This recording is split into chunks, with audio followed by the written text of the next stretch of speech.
Hi everybody, I am going to be doing a buttonhole as a sample project for my students on the Bernina 1005.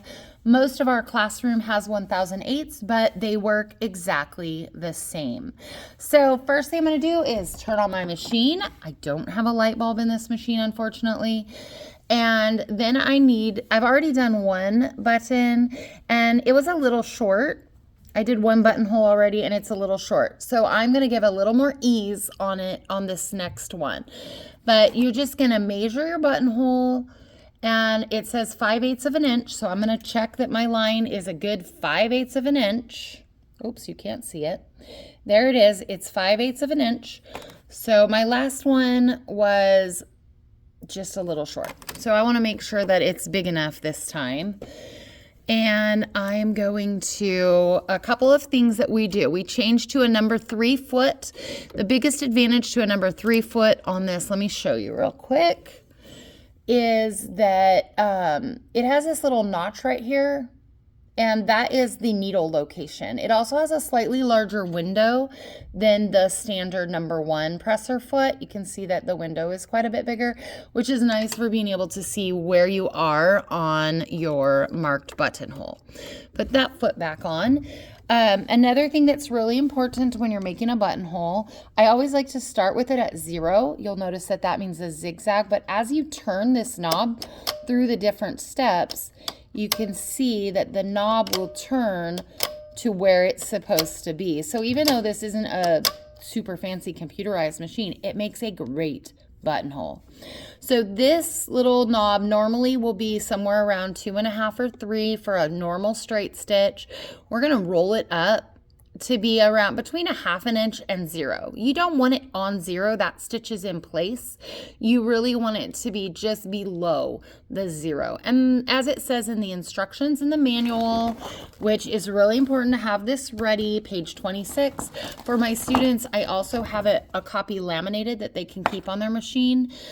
But you want it to be right around in here. So you rotate it up and now we're ready to go. I'm not gonna show you the wheel moving each time because I wanna keep it on the fabric.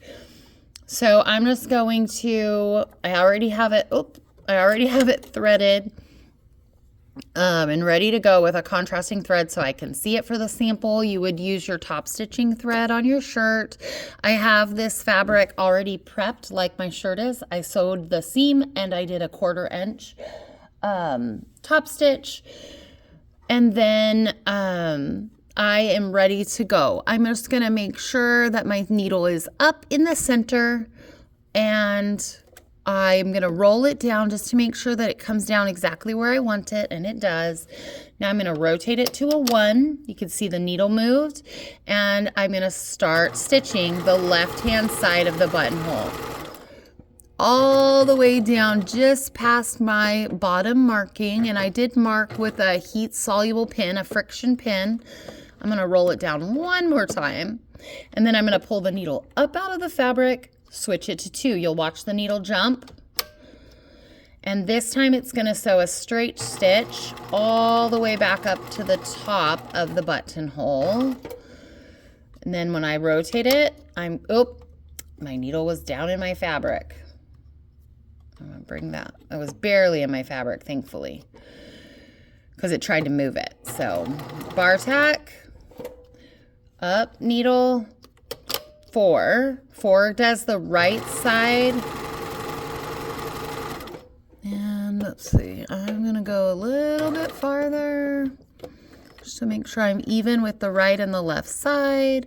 Bring it up, switch it to 5. 5 is the bottom bar tack. And then bring the needle up, and 6 ties it off. Bring your needle up, switch it back to 0 so it's centered, and you're ready to go for your next one. So now you can see that I have my buttonhole completed. The only thing left to do is open that buttonhole. And the best way to do that is you can pop a pin right up in your bar tack at the top, and that will protect you from cutting through your bar tack accidentally. And bottom bar tack. And then what I prefer to do, so you can see the pins are protecting the end of my buttonhole.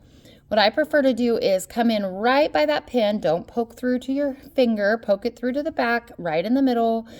And then I like to come back up through, and you can just do a little seam rip like that. I'm going to do the same thing on this end. Go down through my buttonhole. Oops. Come up in the center and just go right through it. Now I have both ends done, so now I can just seam rip straight through the center of, this is a very dull seam ripper. Okay, and there's my buttonhole completed. I'm going to pull out the pins and I'm going to check my buttonhole fit. And it does fit through. I could cut it a little bit farther, it looks like, to give it just a little bit more room, so I'm going to do that. One more thread. Now, all that's left is cleaning up the tails of my stitching, and I will be ready to do my next buttonhole. Okay, so buttonhole is done. It looks so nice. Ready to go on to the next buttonhole.